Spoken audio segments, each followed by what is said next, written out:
here it is. September 1988. It is the start of the fall semester at the University of California, Davis, where Cheryl Welsh is beginning life as a law student.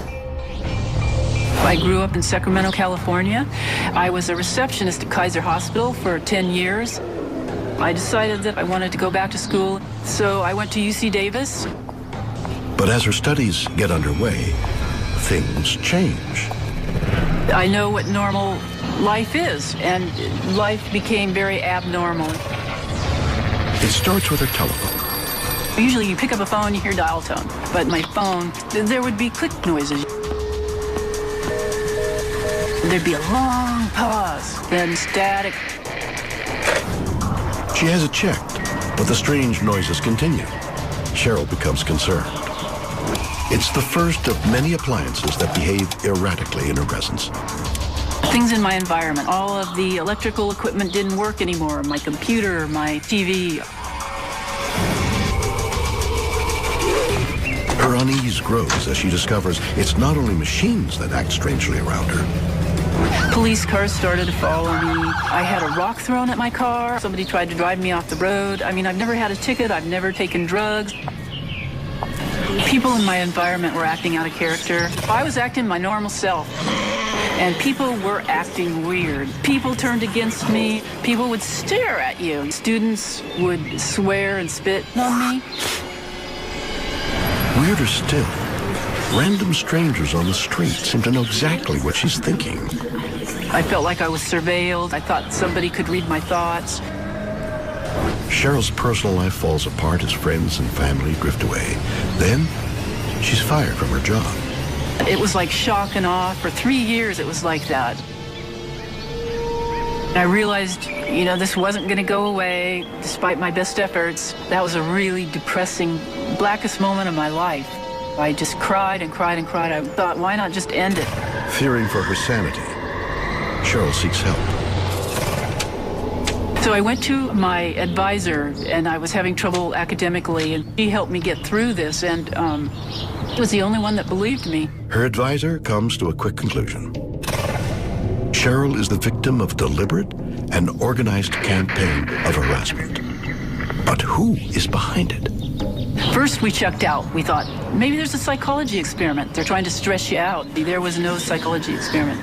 So I hired private investigators, and I tried to figure out if there were any bugs in my apartment. Nothing. Talking to my advisor, we both figured only the government would have this kind of control over your telephone or what you did in the privacy of your apartment. Deciding to investigate, Cheryl gains access to government documents. They reveal the unthinkable. A top-secret experiment is subjecting everyday citizens to mind control. Major countries have developed this secret mind control technology, especially Russia and the United States. She's convinced the people who harassed her were under mind control and didn't even know it. Somebody is making them do things, you know, without their knowing it. But why choose Cheryl? You're going to need to experiment on a lot of people. You can't do it ethically, so you're going to do it covertly, you know. She thinks she knows what put her on the government's radar. Before I went to UC Davis, I went to the Army recruiting office. I filled out the forms, I put in my application, but I went to UC Davis instead. And then after that was when this happened. After networking with other victims, they have that connection.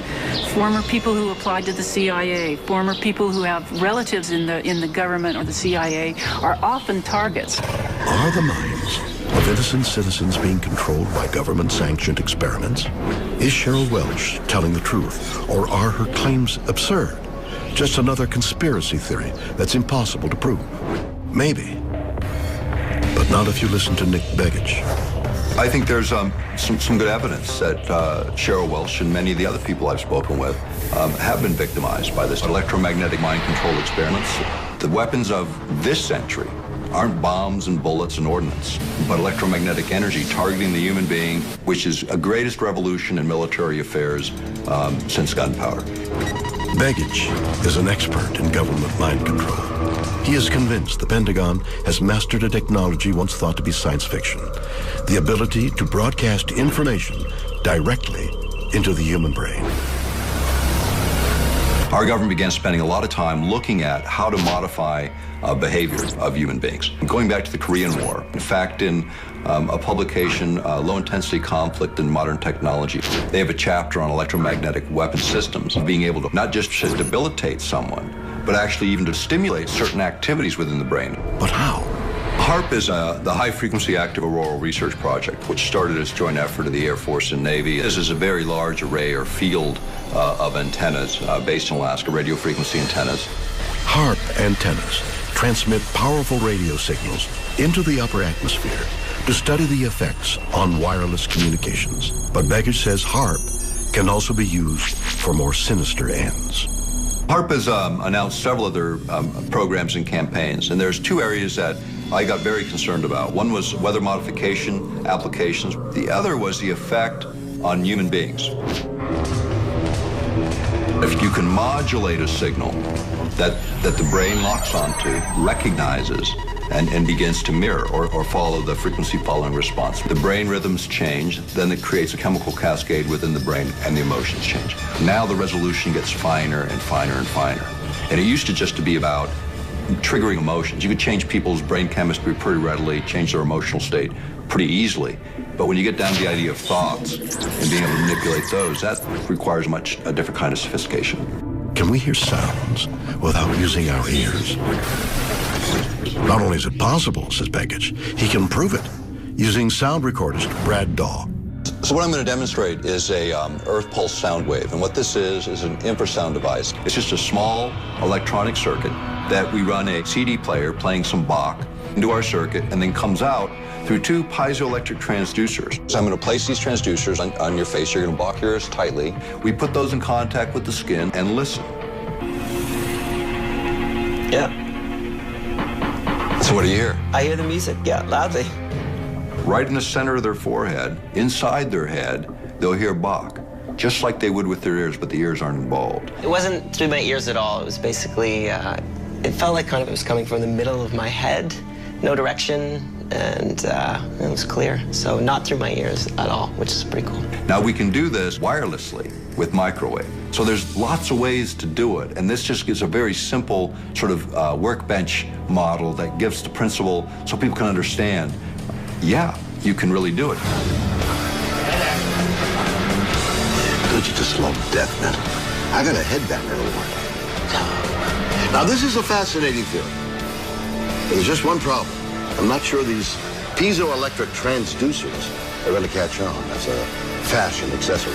And frankly, I don't even know what piezoelectric means. But if we're to believe Begich, the government don't even need these. They're tapping directly into our minds, controlling us with powerful, invisible microwaves that can alter the very way we think and act, making us believe anything they want us